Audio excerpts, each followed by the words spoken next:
Hi guys, welcome back. Sometimes people are walking and it has little to do with their weight. Sometimes they just have a lot of stuff on their mind, and sometimes it's a little bit of everything. Today's YouTuber is Demetra. The name of her channel is Journey to Self, and the name of this video is Weight Gain slash Emotional Eating. I hope you enjoy. Okay, guys, it's weigh-in time.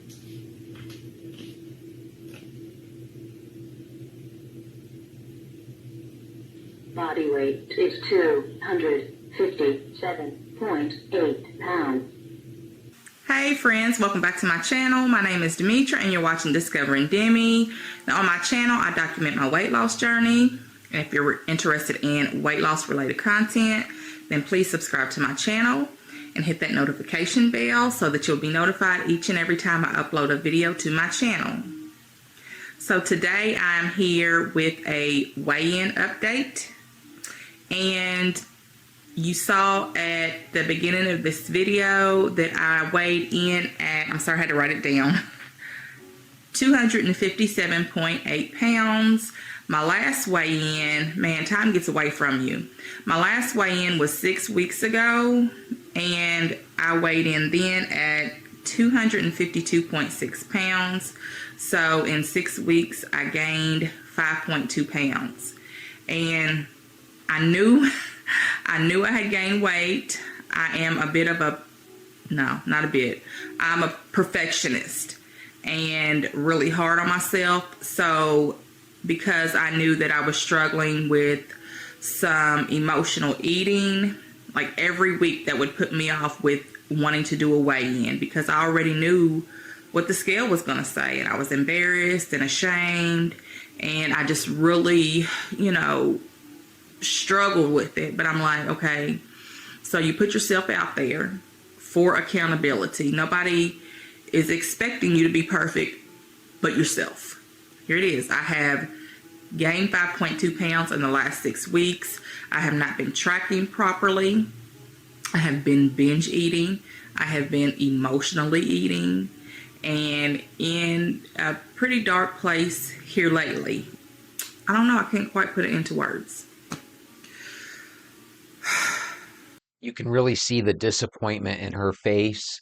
It's really horrible when you gain 5 pounds. You know what I mean? We have to be accountable. We have to see where we are in our weight gain. But she said something right there that really was pertinent. If you absolutely are breaking your diet, if you're eating bad foods and you know you are, you almost don't want to jump on the scale because you already know it's going to be bad news. I wanted to share my week with you all. I went on a 5K, which I did vlog some of that and uploaded. So if you haven't checked out that video, it's a virtual 5K, and we had a lot of fun.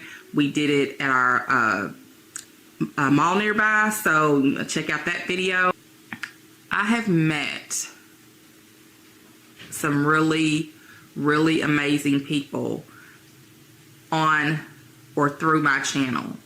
I met a woman, I won't say her name because I haven't asked her yet if I could, but she is a subscriber, and she had offered to do a reading for me after watching one of my videos where I shared that I had lost my son Jalen.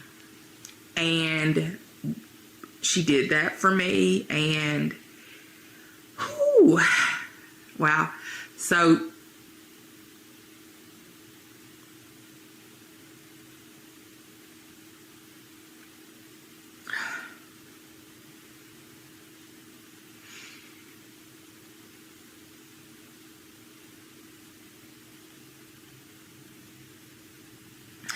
I'm trying not to cry.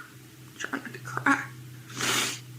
One of the things I took when I watched this video a little bit earlier before I started this recording, this woman has a tremendous amount on her shoulders, and she has a lot of thoughts that kind of circle around in her head.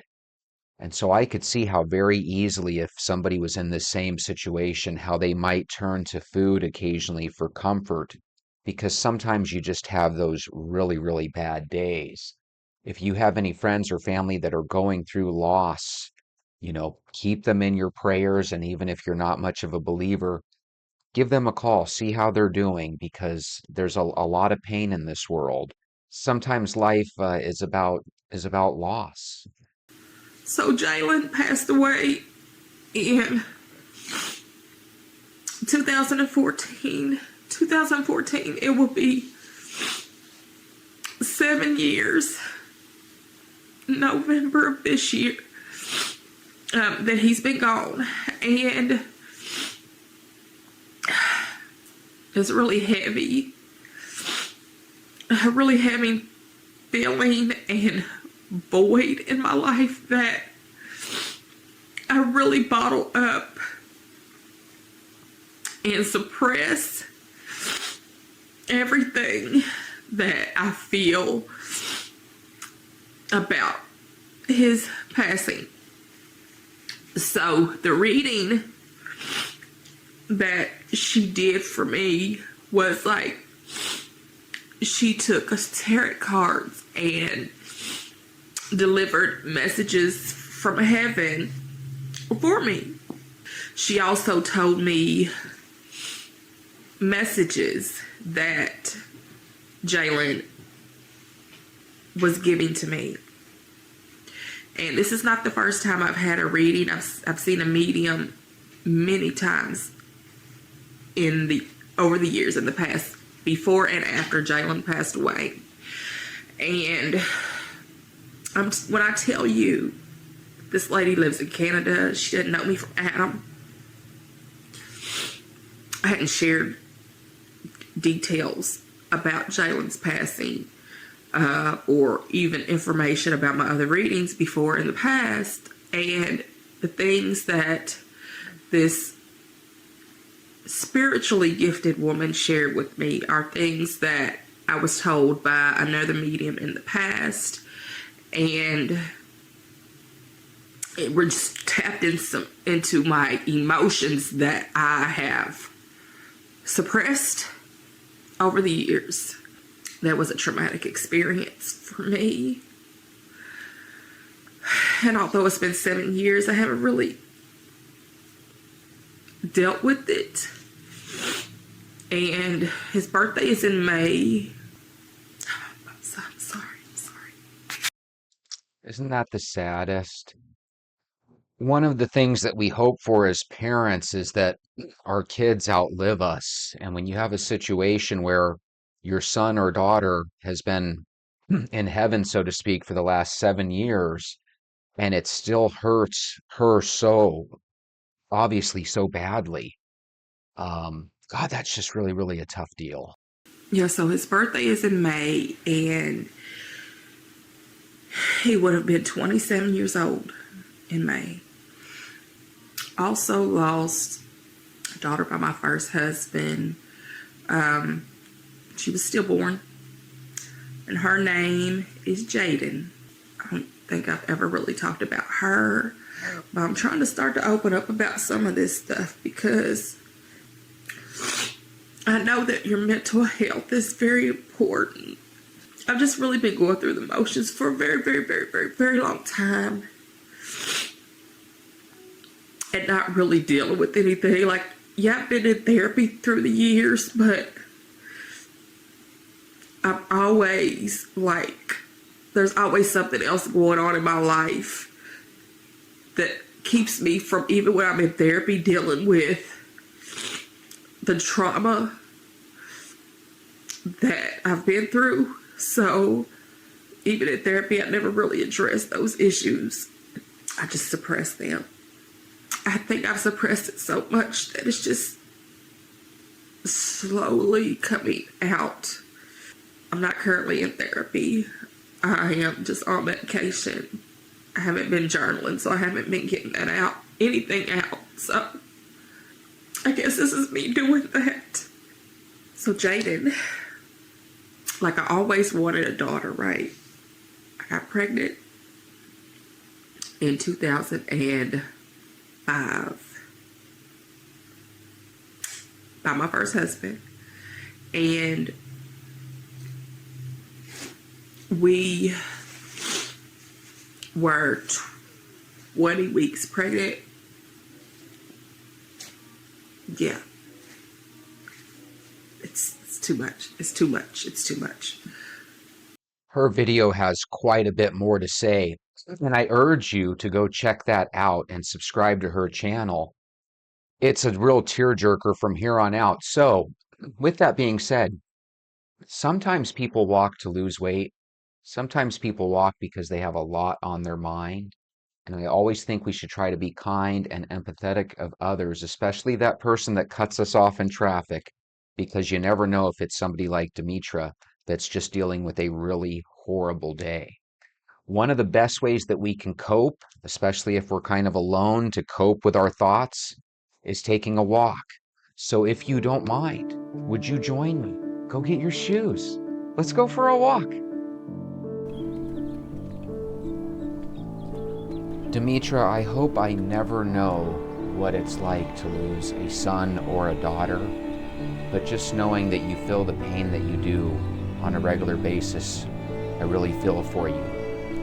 I want you to know that I believe in eternal life, and even for those of us that don't believe in eternal life, I hope that you are all wrong, and I hope that we are all reunited someday with all of our loved ones. Amen.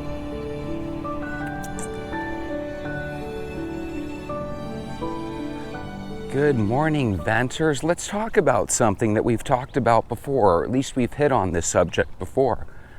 It's the subject of separation, breaking up, divorce. And I don't know if you guys heard, but Judge Greg Mathis recently was hit with divorce papers from his wife. And they spoke to Judge Mathis at an airport. I don't know if it was TMZ or somebody else, but I saw a video of this, and you can easily see this video as well. They asked the judge about the situation with his wife and how he felt. And Judge Mathis answered the question extremely honestly, and it was one of the most beautiful answers I've ever heard, and I want to share it with you now. So they asked him how he felt about the situation, and instead of saying, I'm dealing with it, and I'm trying to do my best to move on, like most people usually say, he said, you know what, I'm not doing good about it at all. He goes, I made a promise to my wife that I was going to start putting her a little bit higher on the priority list. And instead of doing that over the last handful of months, I've been living my Greg Mathis, Judge Mathis lifestyle. I've been going out with friends and family other than my wife. I've been away from home for weeks at a time. And I had to ask myself, would I want to be married to a person like that? And when he said these things, it was like, wow, that's really refreshing. Here's a guy that's taking a mental walk, and he probably even took some physical walks, and he's actually pondered what's going on in his life. This man doesn't want to start over and start dating women. This man wants to hold on to his marriage, and apparently he's been married for quite a long time. And it just had me thinking, this man wants to save his marriage. And he actually said those exact words. He goes, my goal is to save my marriage. I still live with my wife. Yes, she filed for divorce, but the goal is to get her to retract that wish and that desire to get married. And it just made my heart leap. Here's a man that has basically said, hey, here was the situation. It's not on my wife. He could have easily said, you know what, she's a gold digger, she's a this, that, and the other. He didn't go that route, not at all. Not even one step in that direction. He basically said, me and my wife had plans where we would get closer, and instead of sticking to that plan, I've been progressively getting further and further away from her. So my game plan is to find a way to save my marriage. Now that's why I walk. Guys, when we walk, we have the ability to reflect and say, you know what? This isn't my wife breaking up with me. This is me breaking up with my wife. And my wife's just making it official.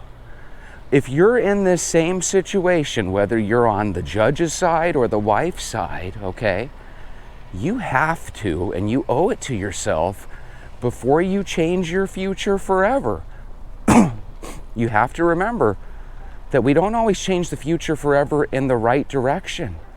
Sometimes we make these mistakes and we end up regretting things for the rest of our lives. So how can we work on this? How can we fix these things? We can take walks. We can dive into our think tank. Look at it from both point of views. I'd be willing to bet that Judge Mathis's wife probably took, if not physical walks, she probably took some mental walks, right? Where she had to put some time into thinking, how the heck do I get what I want out of this marriage? And when I say that, I'm not talking from a selfish, narcissistic point of view. I'm thinking from a point of view of, I don't know if I would want to be married to somebody that's out of the state or out of the country 3 weeks out of every 4-week month, you know? And that's what she was dealing with. So slowly but surely, she didn't leave Judge Mathis and start dating some other man. She's still living in the same house with him, but she served papers to him to let him know that, hey, not cool what we're living under. Not a cool, ideal situation for a relationship to thrive under. And I can respect her for that. I think we all can. Bravo, Mrs. Mathis. But I also can respect Greg's side of the equation. He wants to change something. He could have easily went on TV and started just lowballing his wife and talking about how she did this, that, and the other. Man, he didn't even come close to that. What that tells me is that he doesn't need to lose his wife to realize what he had. He's learned from other people's mistakes there. How many people would say, hey, let your wife go, you don't need her. You're Judge Mathis, you can do fine without her. Because you know, the reality is he could probably be rehitched with a younger, beautiful girl. He knows the ways of the world. He knows that grass looks greener, but it's not necessarily greener at all. So Judge Mathis, good for you. And again, for the people at home, many of you are probably contemplating divorcing your spouse as I speak. Take a walk on it. Is it really worth it? And if you're the guy and you know your wife is contemplating divorce, but you don't think she has the guts to do so, take a walk, because you'll be surprised. We live in a world where people encourage division and strife, where people encourage women to get divorced, where people encourage men to move on. I say, hey, there's nothing wrong with getting a divorce and moving on if the situation dictates it. But you guys want to know something? 9 times out of 10, we just wake up on the wrong side of the bed and we treat people poorly and we don't realize the lasting effect it has. So what I would recommend is that you take a walk and ask yourself, am I going to feel like Judge Mathis in the future, where I actually realize that, hey, my wife or my husband was actually a pretty special human being? And maybe you guys can even let us know down below, hey, I've been married for 10 or 15 years, Jesse, but about 6, 7, 8 years ago, we had this little bump in our relationship where we actually did debate, do we want to call it an end? And we decided to stay together, Jesse. That would be a great story to share if any of you guys have it. Or you might even have the opposite story. Jesse, me and my husband or me and my wife decided to split up 10 or 15 years ago. We are still friends. And although both of us wish that marriage would have maybe survived and thrived, it just wasn't meant to be. There's always different sides of the story. I'm just so used to people in Hollywood saying, my ex-husband did this, and my ex-wife did this. And it just blew me away that Judge Mathis just really, if you want your wife, you let the world know, I want my wife. And Judge Mathis, good on you. Way to let the world know my wife means something to me. That's a beautiful thing. And I don't know if you guys missed it or not, but Sean took a lovely picture with his wife as they went down to see the Colorado versus North Dakota State football game. Great football game. I was actually watching it, and I had a smile from ear to ear because I couldn't help but think, there's a venter there watching this game, you know, in person while I'm watching it on TV. That was really cool. Really, really cool. So, Sean, I think you guys got lucky that Buffalo won, or that the Buffaloes won, the Colorado Buffs won, because I honestly thought the Bison were going to take that. But anyway, Sean, when you take pictures with your wife and you guys have been together for so long, it's just such a beautiful thing. So I hope you continue to share those pictures And I hope your wife continues to walk with you. And who knows, maybe one day Mrs. Ayton will leave a message letting us know that she is officially a venter now. That would be really, really cool. But you know what, Sean? Even if that day never comes, just the idea that you're open to letting your wife walk with you, and when she does, you guys really have a good time together, that's awesome. I have an idea for you. You guys probably have a place in your neighborhood, or at least a couple miles from your neighborhood, where you probably like to have breakfast every now and then. One of these weekend mornings, why don't you and Mrs. Ayton take a 5-6 mile walk like you normally do? But why don't you guys go walk to breakfast and then basically eat a nice breakfast, and then on the walk home, you'll be burning the calories off from that breakfast. That might be a heck of a way to earn a cheating breakfast once a week, guys. You love getting bacon and eggs, but you know it's not the best thing for you. But your restaurant, you know, that you and your husband or wife go to every week, you miss it because you haven't been eating there lately, you know, to try to stay healthy. Why don't you guys take a walk there? Or if your husband doesn't want to walk with you, why don't you take a walk there and he'll pick you up in the car after you guys eat? I think that's a great idea. On another note, because I know I wrote down another story here. Oh yeah, this one was a heartbreaker. Guys, I'm not a big hockey fan, but there's a hockey player named the Gaudreau brothers. Check this out, the Gaudreau brothers, I think both of them are professional hockey players, but I know at least one of them is. They were both riding their motorcycles, and they both got involved in an accident where a vehicle hit them, and they both perished. Very, very sad, but is that the end of the story? No, there was a wrinkle to the story. No, not only did the Gaudreau brothers perish in this accident the other day, but here's the saddest thing I've ever heard. It was the eve of the following day. It was the eve of their sister's wedding. They were supposed to attend their sister's wedding either today or yesterday, and the crash happened a couple of days ago. And I just thought it was the saddest thing ever, because more than likely this wedding is probably still going to go on, or at least I'm assuming it will, and even if it gets delayed, it still equates to a really sad situation, because here's this sister, she has professional hockey playing brothers, right? So obviously very successful family. And it was set to be the most beautiful, wondrous day of her life. And now all of a sudden, while you're saying your I do's to your future husband, you're having to lament over the loss of your two brothers, you know, that you grew up with. So if you guys heard about this story, I just wrote down the Gaudreau brothers. I didn't write down their first name, but that doesn't matter. The point of the story is, could you imagine if you were set to marry the man or woman of your dreams, and on the day before the wedding, your two brothers or your two sisters perished?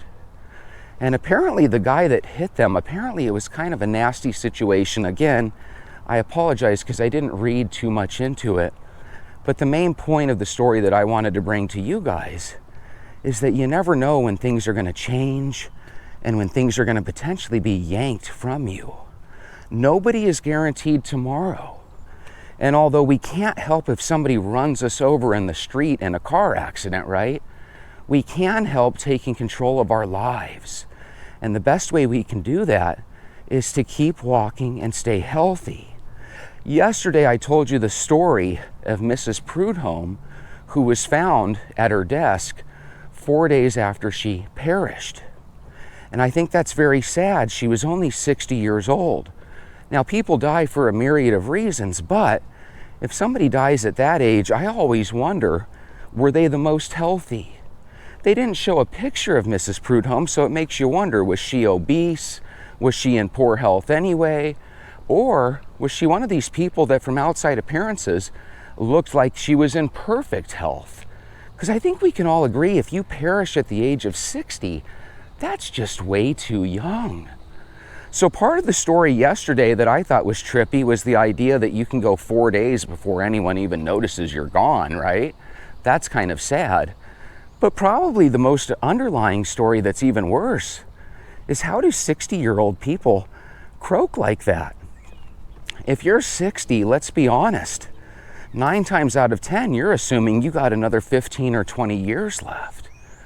I think there's so many people that are 59 right now, and they're not even thinking about being 6 feet under. They're thinking about, hey, how can I buy a second or a third home? And how can I get a Winnebago or an RV? How can I buy that next boat? They're thinking about things they want to do. And maybe some of them are even planning for their retirement, right? How many people work their butt off, have a 401k or an IRA that is just filled to the brim with money, and then they don't even make it to enjoy that money? You owe it to yourself, guys, to be as healthy as you can. Here's one of my favorite walkers. He's got sweat stains over his shirt. He is just a trooper. Have a good walk. Thanks. You guys see that guy all the time. When he walks, he likes to build up a sweat, and I have a funny feeling that he doesn't take 5 or 10-minute walks. I have a feeling he probably takes a Lily and Sean walk where he's out there for 2 or 3 hours at a time. Remember, guys, if you hear Sean's numbers or you hear Lily's numbers and you think to yourself, I want to walk 10,000 steps, I don't have a problem with that by any means, but build your way up to it. Because if you're wearing the wrong shoe and you start getting a blister, you're going to think twice about doing that in the future, right? Build your way up to it. Don't be afraid to buy a new pair of shoes. By the way, whenever we buy shoes or a t-shirt or anything, there's a little hit of dopamine that's hit. So if you want to give yourself a reward, go to the mall, take a walk around a couple different shoe stores, and go buy yourself a brand new pair of walking shoes. I mean, I don't know about you, but every time I get a brand new pair of shoes on my feet, at least for 5 or 10 minutes, I feel like $1,000,000. Go get yourself a brand new pair, or if you really love the pair that you have, make sure that they're not, starting to wear out, because you want to have plenty of support.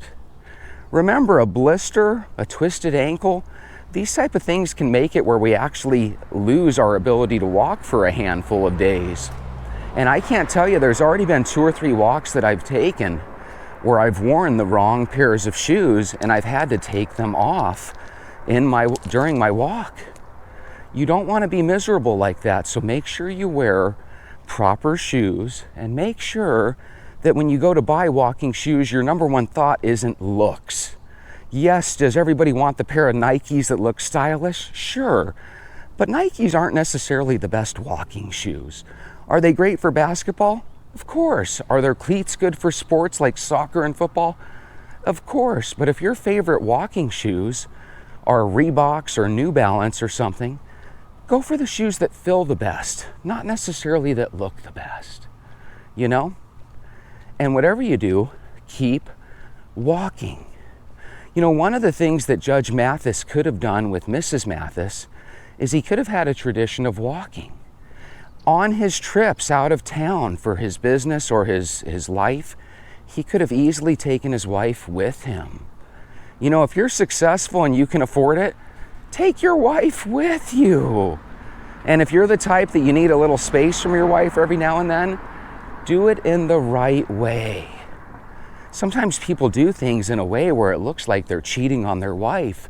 And Judge Mathis even brought up that fact. When you're 3 weeks away from your wife at a time, it really sends a signal that you might not care about your wife. And again, there are people out there that have to be away from their wives extended periods of time. I'm not saying you don't care for your wife, but what Judge Mathis was saying is that it can look and appear as if your wife's not really number one in your life. And let's be honest, anybody that you've been married with for decades, they should be a top priority, They really, really should. I think that goes back to the old thought that sometimes people grow together as they age, and sometimes we grow apart. The thing I love about the Judge Mathis story is just, you could tell when he was speaking to the reporter that he was just overwhelmed with love for his wife. You know, your wife is supposed to be not only your lover and your confidant, but they're supposed to be your best friend. And that's a true marriage made in heaven if that can occur. So again, some of us are married and some of us might not have the best relationship with our spouse. I urge you, ask them to go on a walk with you. Take them out, let them know you love them. Go to the favorite restaurant with them and tell them it's your treat this time. I know it's both yours and their money, right? But you can still have fun with it and still take your husband out for a meal or vice versa, right? Go out to dinner and a movie together.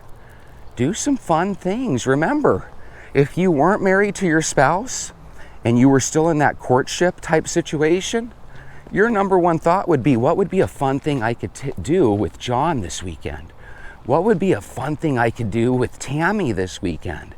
But when we're married, we just start to take the weekend for granted. Take your wife or take your husband out. He or she is still the best thing in your life, right?